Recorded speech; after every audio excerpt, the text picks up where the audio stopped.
کہ فجر کی نماز کے بعد اور عصر کی نماز کے بعد تھوڑی دیر مجھے یاد کر دیا کر میں درمیان حصے میں تیری سفارش کروں تو زندگی اپنی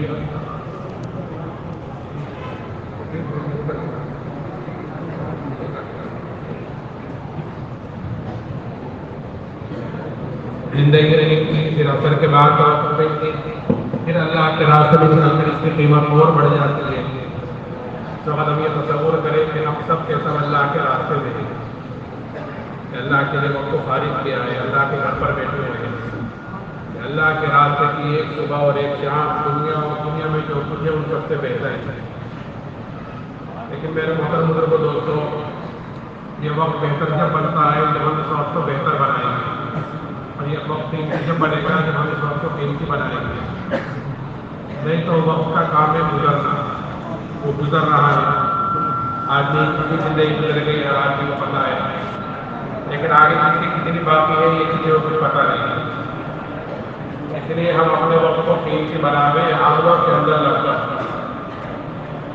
ایک اعمال ایک ایسی چیز ہے جو آدمی کے ساتھ 100% ساتھ ہوتے ہیں اور ہر جگہ ساتھ ہوتے ہیں۔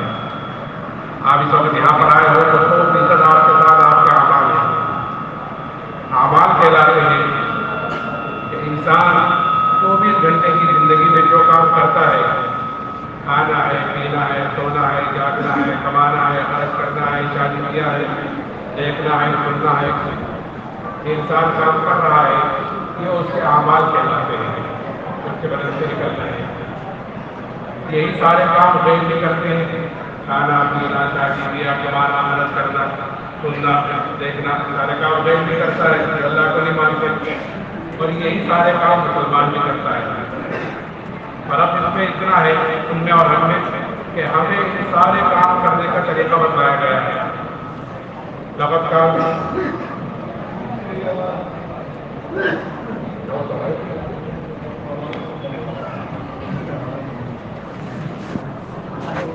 ان میں اور ہم میں فرق اتنا ہے کہ ہمیں ان سارے کام کرنے کا طریقہ بتایا گیا ہے۔ لقد كان لكم في رسول الله أسوة حسنة، کہ تمہارے لیے زندگی گزارنے کا بہترین نمونہ، بہترین طریقہ کہ وہ جناب رسول اللہ صلی اللہ علیہ وسلم کی زندگی ہے، آپ کا طریقہ ہے کہ کل قیامت کے دن اللہ تعالیٰ ہر ایک کو اس طریقے کے مطابق اور اس نمونے کے مطابق دیکھے گا۔ ایک نمونہ بنایا جاتا ہے نا فیکٹریوں میں، کمپنیوں میں، واشنگ مشین کا، فریج کا، گاڑیوں کا، پھر ہر ایک جو بناتے ہیں اس نمونے کے مطابق دیکھتے ہیں، اگر نمونے کے مطابق ہوتی ہے تو ٹھیک ہے، اور اگر اس کے مطابق نہیں ہوگی تو اس کو ریجیکٹ کر دیتے ہیں کہ یہ ٹھیک بنا ہوا نہیں ہے۔ ایسے اللہ تعالیٰ کو قیامت کے دن ہر ایک کو اس نمونے کے مطابق دیکھے گا کہ جس کی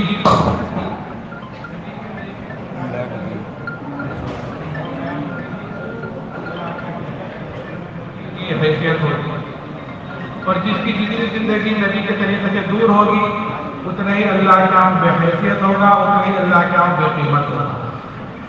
اس لیے میرا محترم بزرگوں دوستوں، ہمیں اپنی 24 گھنٹے کی زندگی میں یہ دیکھنا ہے کہ میرے بدن سے نکلنے والے اعمال کیسے ہیں۔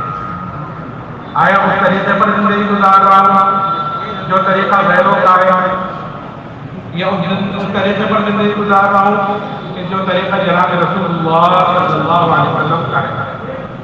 اس لیے کہ حضرت صلی اللہ علیہ وسلم نے پیدائش سے لے کر موت تک ہر موقع کی دعا بھی بتلائی ہے اور ہر چیز کے کرنے کا طریقہ بھی بتلایا ہے۔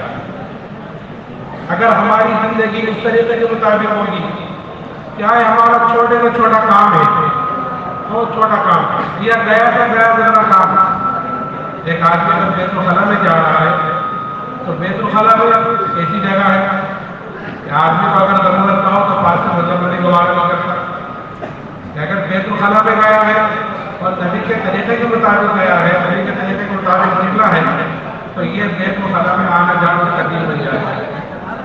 آپ نے طریقہ بتایا کہاں تک؟ ایک مرتبہ ایک یہودی نے کافر نے ایک صحابی سے تن کے طور پر پوچھا، تن کے طور پر پوچھتے ہیں کوئی کہ تن کے طور پر پوچھا کہ تمہیں تمہارے نبی نے سجدہ کرنے کا طریقہ بتایا، ایسی چیز تمکین بالکل دیکھ لی تھی کہ آپ کو دیکھتے ہیں جو نہ ماننے والے ہوتے ہیں ادھر کھڑے سے پیشاب کر لیا ادھر کھڑے سے پیشاب کر لیا اور بغیر ہاتھ دھوئے اور بغیر یہ اپنا فارغ ہو کے چلے گئے. تو طرز کے طور پر پوچھا کہ تمہارے نبی نے کلیا کرنے کا طریقہ بتایا؟ اور صحابی نے فخر کے طور پر کہا کہ ہاں ہمارے نبی نے تو ہمیں اس طریقہ کرنے کا بھی طریقہ بتایا. اتنا مبارک طریقہ اللہ تعالیٰ نے آپ کو دیا ہے. اگر اس طریقے کے مطابق ہماری زندگی ہوئی تو اللہ کے لیے ہماری زندگی کی قیمت ہے. اور اگر خدا نہ خاصہ اچھا ہم لوگ ایک دو عمل کا نام نہیں سمجھے ہوئے ہیں. نماز پڑھتے ہیں الحمدللہ بہت اچھی بات ہے. تو خالی نماز پڑھنا اتنا دین نہیں ہے. خالی نماز پڑھنا اتنا دین نہیں ہے بلکہ دین تو عمل کے مجموعے کا نام ہے. عمل کا مجموعہ صبح سے شام تک انسان جو کام کر رہا ہے کہ وہ ہمارے دوست کی زندگی سے دین پر آ ہے. جیسے نماز ایک نام ہے. نماز پڑھنے کے پڑھنے نماز ایک نام ہے. لیکن نماز ایک عمل کا نام نماز نہیں ہے بلکہ اس میں قیام بھی ہے بھی ہے سجدہ بھی ہے تشہد بھی ہے جلسہ بھی ہے قرات بھی ہے. یہ ساری چیز جب ہو جاتی ہے تو اس کا نام بنتا ہے نماز. اگر کسی ایک چیز میں کمی ہو رہی ہے تو پھر کسی کی نماز میں کمی ہے. ایسے ہماری زندگی گزارنے میں کس شعبے میں ہمارے کمانے میں ہمارے خرچ کرنے میں ہماری شادی بیاہ میں نکاح بھی ہے ماشاء اللہ بہت سارے نظر آتے ہیں نکاح بھی ہے. تو ہماری شادی بیاہ میں آپ شادی بیاہ سے کہ برکتیں ختم ہو گئی ہیں. وہ کیوں ختم ہو گئی ہے کہ ہم نے طریقہ جناب رسول اللہ صلی اللہ علیہ وسلم کہ جس زندگی میں جس شعبے میں نبی کا طریقہ نہیں ہوگا کہ اس زندگی کے اس شعبے میں بے برکتی ہوتی ہے اور آج سے پریشان ہوتا ہے. تو میں عرض کر رہا تھا کہ جو 24 گھنٹے کی ہماری زندگی ہے وہ انسان کے اعمال کہلاتے ہیں. انسان کے ساتھ ہر جگہ ساتھ دیتے ہیں ہر وقت ساتھ دیتے ہیں اور انہی اعمال پر انسان کے بننے اور بگڑنے کا تعلق ہے. انسان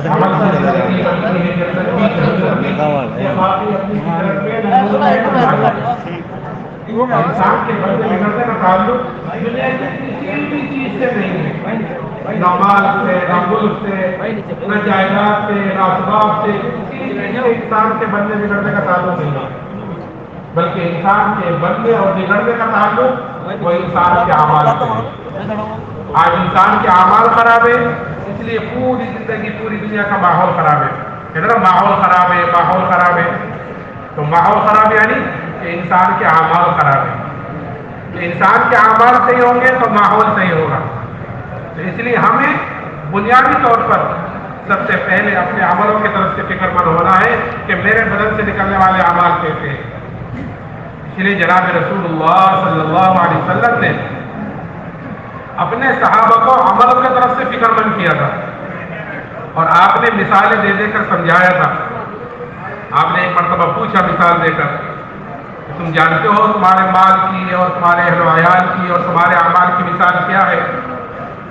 پھر آپ نے فرمایا کہ اس کی مثال ایسی ہے جیسے ایک آدمی کے 3 بھائی ہوں اور اس آدمی کے اوپر موت کا وقت آ رہے اور وہ اپنے 3 بھائیوں میں سے ایک بھائی کو بلا کر یہ پوچھے کہ بھائی تم دیکھ رہے ہو میرے اوپر کیا مصیبت آ رہی ہے, دنیا سے میں جا رہا ہوں, آخرت کا سفر تیار ہے, اس مصیبت کی گھڑی میں تم میری کیا مدد کر سکتے ہو؟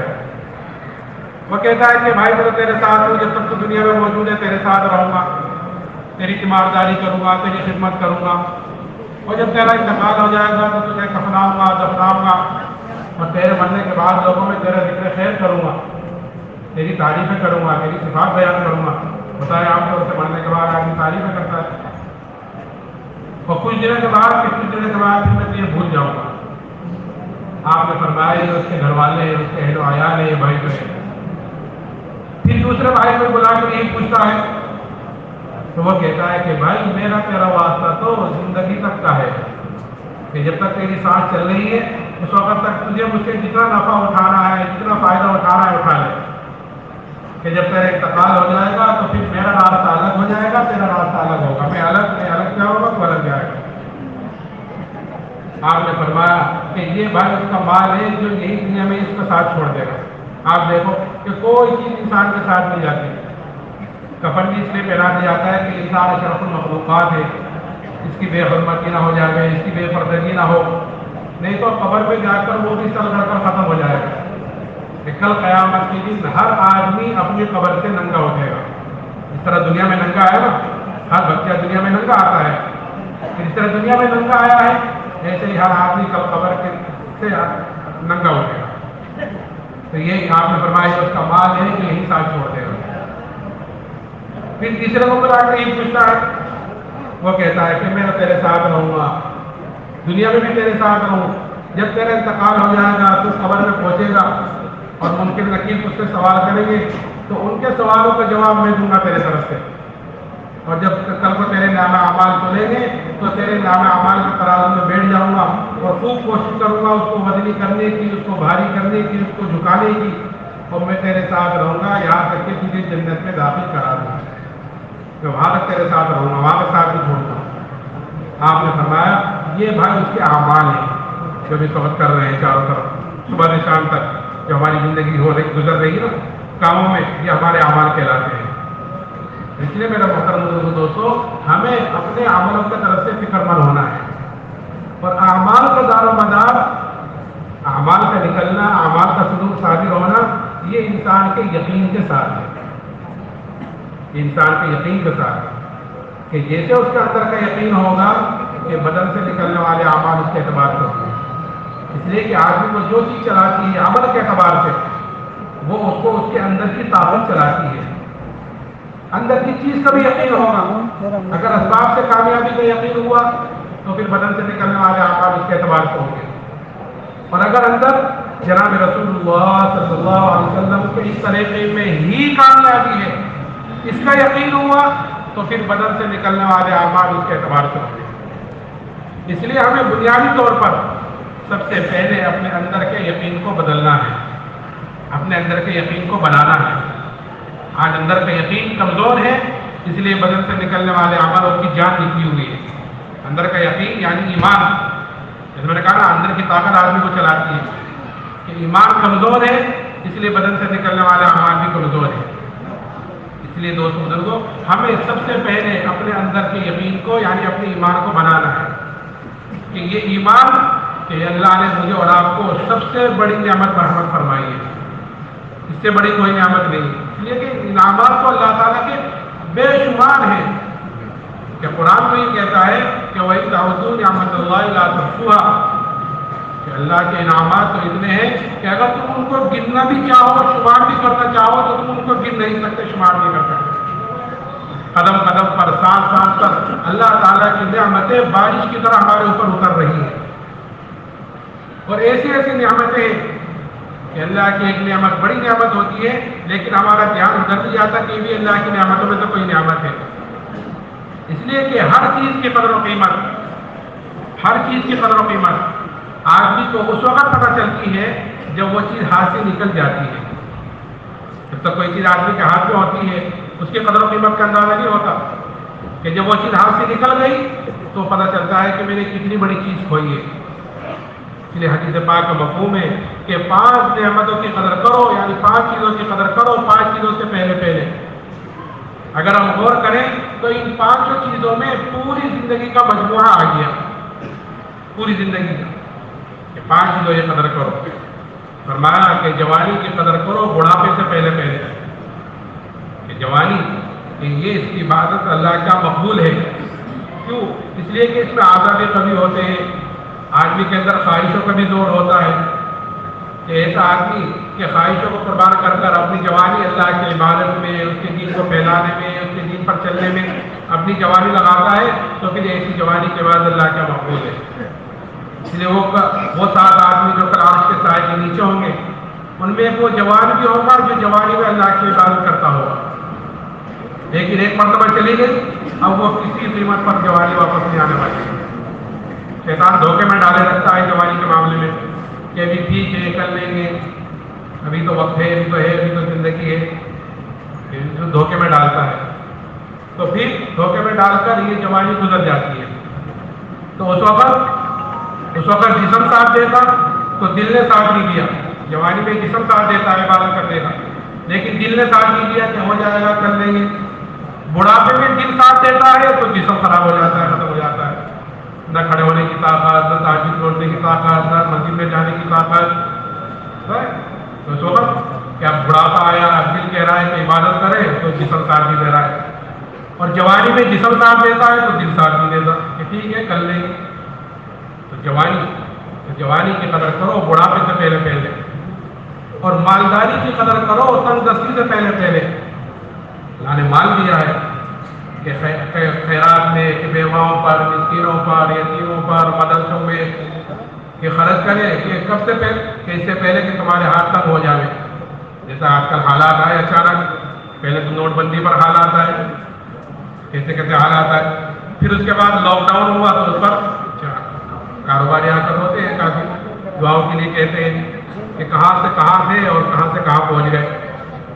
مالداری کی قدر تنگ دستی سے پہلے پہلے، اور خالی اوقات کی قدر کرو مشغولی سے پہلے پہلے. خالی اوقات کی قدر کیا ہے؟ مثال کے طور پر ایک حدیث پاک کا مفہوم ہے کہ جو آدمی 40 دن اخلاص کے ساتھ اس طرح نماز پڑھے کہ اس کی تکبیر اولا پہنچ رہا ہو 40 دن، تو اس کو 2 بڑے پروانے اللہ کی طرف سے ملتے ہیں. ایک پروانہ جہنم سے چھٹکارے کا، اور دوسرا نفاق سے بری ہونے کا. آخرت میں انسان کے 2 ٹھکانے ہیں، یا تو جنت یا دوزخ، یا تو ادھر یا ادھر، اور تیسری کوئی جگہ نہیں ہے. تو جو جہنم سے بری ہونا کہ کس پر، کہ 40 دن اخلاص کے ساتھ اسی طرح نماز پڑھے کہ تکبیر والا پہنچ رہا ہو. تو ماشاءاللہ جیسے حاجی نے بتلایا یہاں والوں نے کہ جماعتیں بھی ماشاءاللہ بہت ساری ہیں، 4 مہینے کی بھی ہے اور چلے کی بھی ہے. 100 سے اوپر جماعتیں ہیں ماشاءاللہ. اللہ آسان فرماوے، آپ حضرات کے نکلنے کو قبول فرماوے. تو اللہ کے راستے میں نکل کر اس حدیث پر عمل کرنے کا بہترین وقت ہوتا ہے. نہ گھر ہے، نہ کاروبار ہے، نہ دوست احباب ہے، نہ کسی کی خوشی میں جانا، نہ کسی کے غمی میں جانا، کہ ہر وقت مسجد ہی میں رہنا ہے اور کوئی کام ہی نہیں ہے. دعوت کے لیے نکلے ہیں، ملاقاتوں کے لیے نکلے ہیں، پھر موقع سے اگر مسجد میں آ گئے، یہی کھانا، یہی پینا، یہی سونا، یہی اٹھنا. تو اس حدیث پر عمل کرنے کا اللہ کے راستے میں نکل کر بہترین وقت ہوتا ہے. اگر اس حدیث پر اللہ کے راستے میں نکل کر عمل نہ ہوا تو گھر آ کر اس حدیث پر عمل کرنا مشکل ہو جائے گا. کیوں؟ کیونکہ انسان کے ساتھ سینکڑوں جھمیلے ساتھ لگے ہوئے ہیں.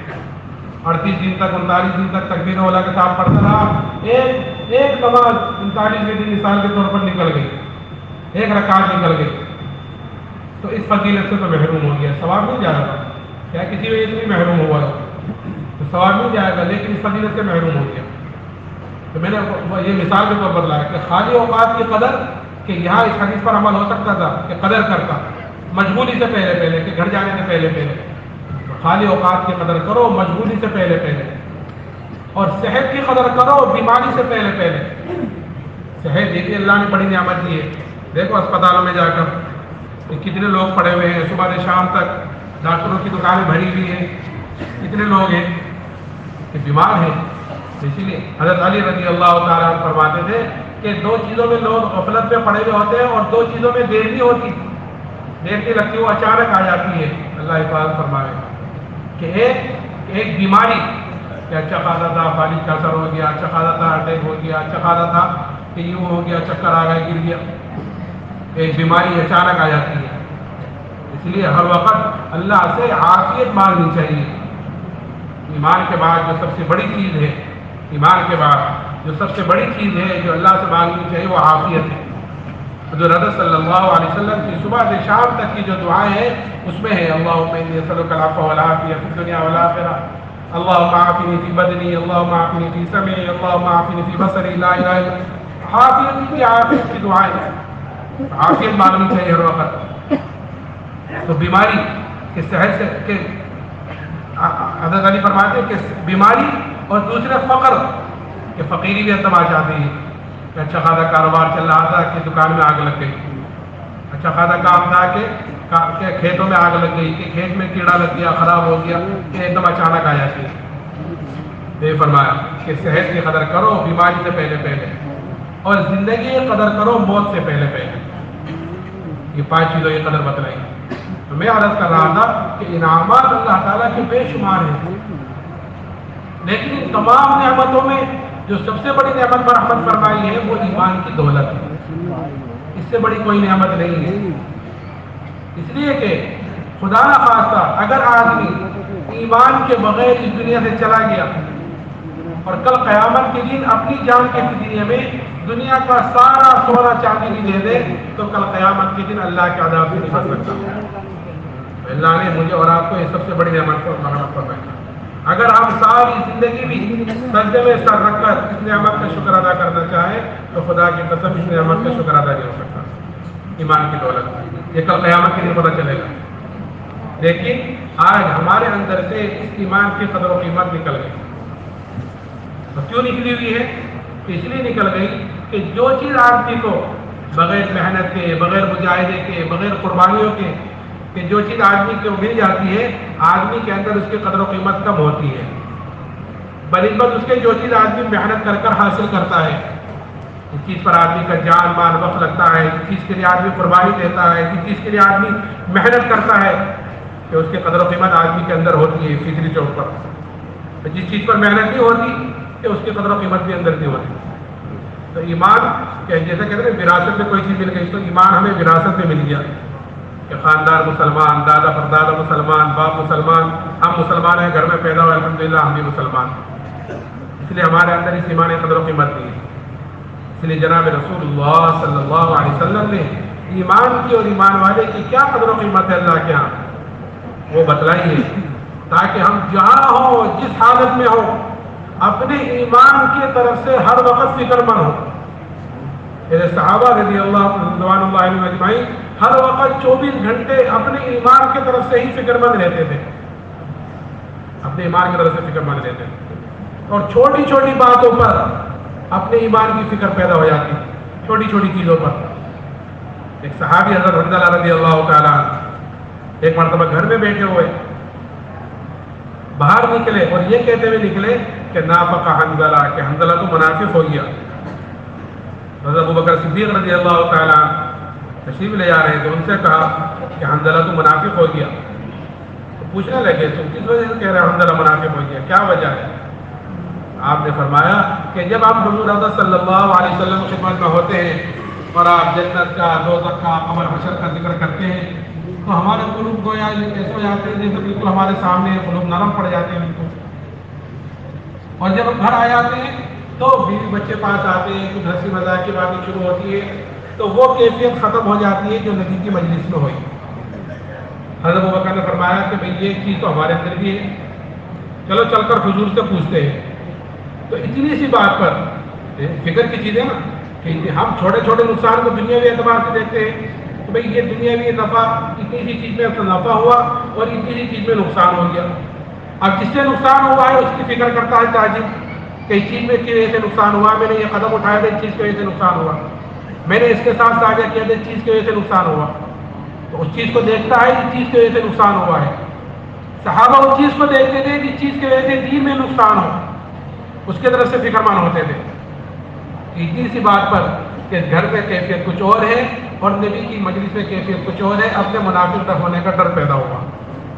تو میں عرض کر رہا تھا کہ حضور اعظم صلی اللہ علیہ وسلم نے اپنے صحابہ کے اندر ایمان کی قدر و قیمت اتاری تھی۔ کہ کیا قدر بتلائی تھی؟ کہ یہ قدر بتلائی تھی کہ ایمان والے کی یہ قدر ہے اللہ کے ہاں کہ جب تک ایک ایمان والا اس دنیا میں موجود رہے گا اللہ تعالیٰ اس سات و زمین آسمان کے نظام کو باقی رکھے گا ایک ایمان والے کی وجہ سے۔ اس وقت کتنے مسلمان ہیں اس دنیا میں؟ محدود لا تعداد، کہ سب دنیا میں چلے جائیں اور ہم میں سے ایک باقی رہے تو ہماری ایک ہی کی وجہ سے، ایک کی وجہ سے یہ سات و زمین اور آسمان کے نظام کو اللہ باقی رکھے گا۔ ایک اللہ اللہ کہنے والا ہوگا تو یہ قدر بتلائی ایمان والے کی، اور قیمت بتلائی ہے کہ اگر رائے کے دانے کے برابر کی ایمان کو بچا کر نہیں گیا تو اللہ تعالیٰ اس دنیا سے 10 دنی بڑی جنت مرحمت فرمائے گا۔ اب جس کا ایمان جتنا اونچا ہوگا، جس کا ایمان جتنا اعلیٰ ہوگا کہ کل قیامت کے دن اس کی اتنی بڑی جنت ہوگی۔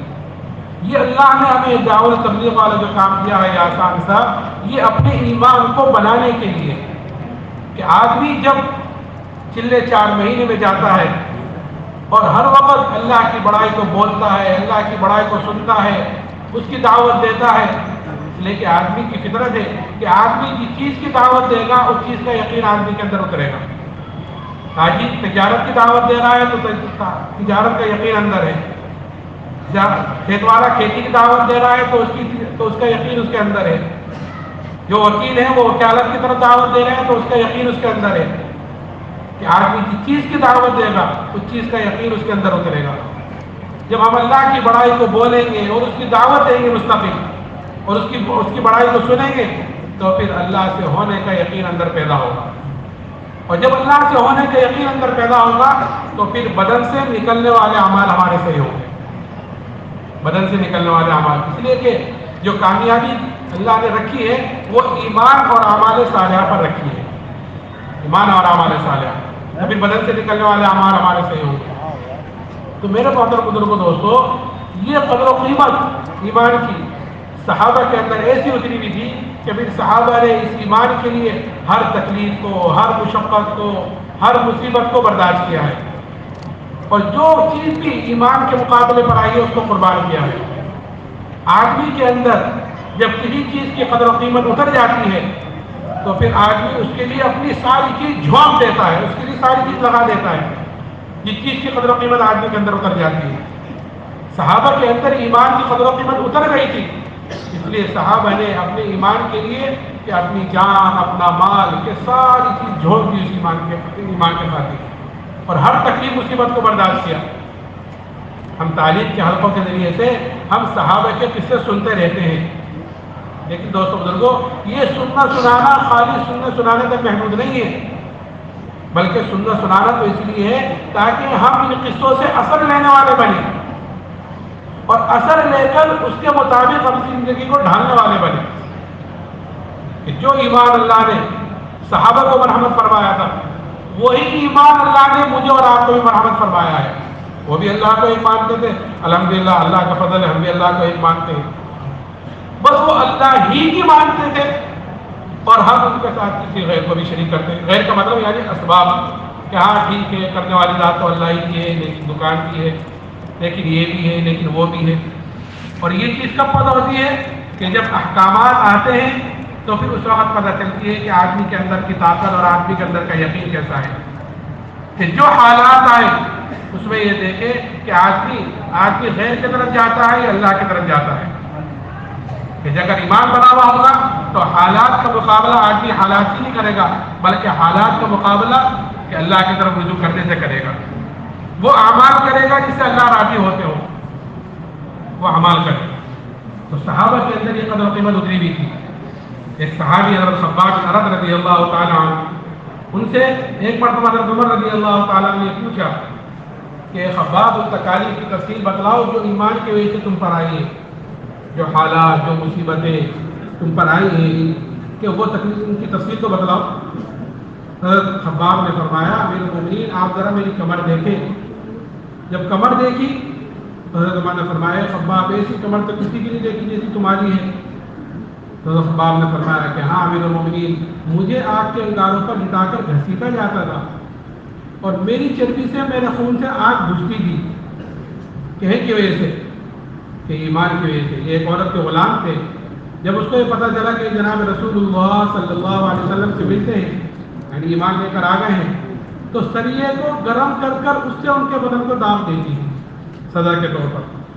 لیکن اس مصیبت کا برداشت کرنا اور اس مصیبت کا جھیلنا کہ آسان ہوا ہے ایمان کے مقابلے میں، کیونکہ ایمان کی قدر و قیمت اندر اتنی نہیں تھی۔ اس لیے میرے محترم بزرگوں دوستو، یہ سارے اجتماعات کا ہونا، جوڑ کا ہونا، یہ ہمیں بھی ہمارے اندر احساس پیدا کرانے کے لیے ہے۔ یہ خالی اس کے لیے نہیں ہے کہ تاریخ مل گئی، حضرات آ گئے اور جوڑ ہو گیا، بڑا اچھا جوڑ ہوا، اتنا مجمع ہو گیا تھا، اس کے لیے نہیں ہے، بلکہ یہ احساس پیدا کرانے کے لیے ہے کہ مجھے کیوں اللہ نے پیدا کیا، میں کیوں دنیا میں آیا ہوں۔ افحسبتم انما خلقناکم عبثا وانکم الینا لا ترجعون، قرآن پوچھتا ہے کہ کیا تم یہ گمان کرتے ہو کہ تم کو یوں ہی بیکار پیدا کیا گیا ہے؟ کہ نہیں، ہمیں بیکار پیدا نہیں کیا گیا، ہمیں تو اللہ نے اپنے لیے پیدا کیا ہے۔ ساری کائنات جتنی مخلوقات ہیں، 6000 کتنی مخلوقات، کہ ساری کی ساری یہ انسان کے لیے پیدا کی ہے۔ سب انسان کے کاموں میں لگی ہوئی ہیں، سب انسان ہر انسان اس سے فائدہ اٹھاتا ہے، ساری مخلوقات، لیکن انسان کو اللہ نے صرف اپنے لیے پیدا کیا ہے۔ وما خلقت الجن والانس الا لیعبدون، کہ میں نے انسان اور جنات کو اپنی عبادت کے لیے پیدا کیا ہے، اپنی عبادت کے لیے بنایا ہے۔ تو عبادت خالی نماز پڑھنا اتنی عبادت نہیں ہے، خالی نماز پڑھنا اتنی عبادت نہیں ہے، بلکہ عبادت تو ہر وہ عمل بن جاتا ہے، ہر وہ چیز دین بن جاتی ہے جو عمل ہمارا نبی کے طریقے کے مطابق ہو، جیسے میں نے کہا تھا۔ خالی عبادت نماز پڑھنا نہیں ہے، بلکہ عبادت ہر عمل وہ بن جائے گا جو ہمارا عمل نبی کے طریقے کے مطابق ہے۔ تو یہ چلے 4 مہینے میں نکالنا اور یہ ماشاءاللہ جوڑوں کا ہونا، یہ اپنے اندر یہ احساس پیدا کرانے کے لیے اللہ کے راستے میں نکالا جاتا ہے، تاکہ دعوت کے ذریعے سے ہمارے اندر کا یقین بدلے۔ جب اندر کا یقین بدلے گا تو پھر بدن سے نکلنے والے اعمال صحیح ہوں گے۔ آج بدن سے نکلنے والے عملوں کا جو جنازہ نکلا ہوا ہے وہ اندر کی یقین کی کمزوری کی وجہ سے۔ اور صحابہ کرام رضی اللہ عنہ اجمعین جس طرح انہوں نے ایمان کے لیے تکلیفیں، مصیبتیں، قربانیاں کی ہیں، ایسے ہی عمل کے لیے بھی قربانیاں کی ہیں۔ یہ دو کامیابی کی 2 چیز عامل ہیں، ایمان اور اعمال صالحہ، کہ ایمان کے بغیر تو کوئی عمل قابل قبول ہے ہی نہیں۔ ایمان ہے لیکن اعمال صالحہ نہیں ہے تو پھر کل قیامت کے دن اس کی سزا بھگتنی پڑے گی، اور اللہ معاف کر دے تو پھر وہ غفور الرحیم ہے، اس سے کون پوچھنے والا ہے، اگر وہ معاف کر دے تو۔ ایمان اور اعمال صالحہ، صحابہ ان دونوں کی طرف سے فکر مند رہتے تھے۔ تو ایمان کے لیے اس طرح تکلیف اور قربانی کی ہے، ایسے ہی اعمال کے خرابی پر بھی صحابہ نے قربانیاں دی، عمل کے خرابی پر۔ ایک مرتبہ ایک صحابی حضرت ابو طلحہ رضی اللہ تعالیٰ عنہ ایک مرتبہ اپنے باغ میں نماز پڑھ رہے تھے، گنجان باغ تھا بھرا ہوا، اس میں نماز پڑھ رہے تھے۔ نماز پڑھتے پڑھتے اچانک ایک پرندے پر نگاہ پڑی جو اندر گھس گیا، اور نماز پڑھتے پڑھتے اس پر نگاہ پڑی، کوئی نگاہ اس کے ساتھ گھومنے لگی۔ تھوڑی دیر میں خیال آیا کہ میں تو نماز پڑھ رہا تھا، کہ جب یہ خیال آیا کہ میں نماز پڑھ رہا تھا تو یہ بھول گئے کہ کتنی رکعتیں ہوئی، 2 ہوئی کہ 3 ہوئی، یہ بھول گئے۔ سلام پھیر کر فوراً جناب رسول اللہ صلی اللہ علیہ وسلم میں حاضر ہوئے اور جا کر عرض کیا، یا رسول اللہ یہ پورا کا پورا باغ اللہ کے نام پر صدقہ ہے۔ کیونکہ یہ باغ ذریعہ بنا ہے میرے عمل کی خرابی کا۔ نہ یہ باغ ہوتا، نہ میں اس میں نماز پڑھتا، نہ پرندہ اس میں گھستا، نہ میرا دھیان ادھر جاتا، اور نہ میری نماز جیسی ہم عبادت خراب ہوتی۔ اور آج ہمارا کیا حال ہے کہ مسلمان سب سے زیادہ غفلت میں پڑا ہوا ہے نماز کی طرف سے، حالانکہ اسلام میں اس کا کوئی حصہ نہیں ہے جو مسلمان نماز نہ پڑھے۔ حضرت عمر رضی اللہ تعالیٰ آپ کے خنجر مارا گیا اور زخم ہی ہوئے، اور زخم اتنا گہرا کہ آپ کو دودھ پلایا گیا تو وہ دودھ بھی زخم کے راستے سے باہر نکل گیا، اتنا گہرا زخم، اور مستقل آپ پر بے ہوشی طاری رہی۔ کوششیں کی جاتی تھی ہوش میں لانے کی، آپ ہوش میں نہیں آئے، تو ایک ساتھی نے کہا کہ امیر المومنین کو نماز کے ذریعے سے ہوش میں لاؤ۔ تو کان نے کہا، امیر المومنین الصلاۃ الصلاۃ۔ اس وقت آپ نے آنکھ کھولی اور یہ جملہ فرمایا کہ ہاں اس مسلمان کا کوئی حصہ ہی نہیں اسلام میں جو مسلمان نماز نہ پڑھے۔ اس لیے میرے محترم دوستوں، ہمیں اس دعوت کے ذریعے سے اپنے اندر کے یقین کو بدلنا ہے۔ جب اندر کا یقین بدلے گا تو پھر ہماری ساری چیزوں میں دین پیدا ہوگا، ہماری شادیوں میں بھی، ہمارے کاروباروں میں بھی، ہمارے رہن سہن میں بھی، ہمارے معاشرے میں بھی، ہر چیز میں دین آئے گا جب اندر کی طاقت ہماری بنے گی۔ تو اس کے لیے تیار ہیں انشاءاللہ؟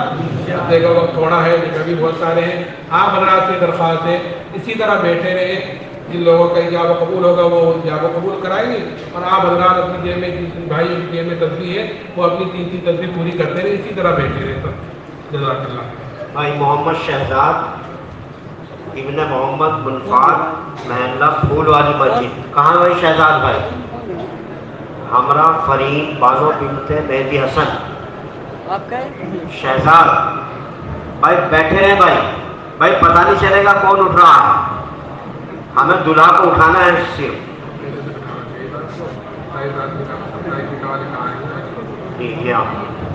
مولانا محمد محسن ابن محمد مبین